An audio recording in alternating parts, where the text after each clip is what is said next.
Buonasera e ben ritrovati con l'informazione flash di New Sicilia. Vediamo insieme i titoli più rilevanti del pomeriggio. All'ospedale Villa Sofia di Palermo è stata inaugurata la nuova area del pronto soccorso. A tagliare il nastro il presidente Renato Schifani. A noi sta a cuore la salute dei cittadini. Il nostro obiettivo è mettere la persona al centro del sistema sanitario, ha detto il governatore.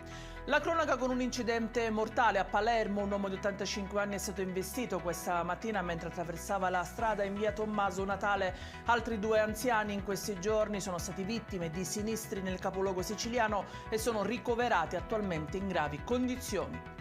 Nell'Agrigentino un uomo di 55 anni è stato arrestato per aver tentato di disfarsi di una pistola revolver calibro 38 Special lanciandola dal finestrino. L'arma aveva la matricola Brasa e 5 colpi inseriti. Nell'auto dell'uomo è stato rinvenuto anche un coltello. Blitz alla Feroluni di Catania, controllati 25 commercianti impegnati nella vendita di prodotti ortofrutticoli. Di questi 15 erano in possesso di tutte le autorizzazioni previste, mentre gli altri 10 ne erano privi. Eseguite sanzioni per oltre 35.000 euro. In chiusura il meteo, tempo stabile e soleggiato per la giornata di domani in Sicilia, punte massime di 26 gradi a Siracusa.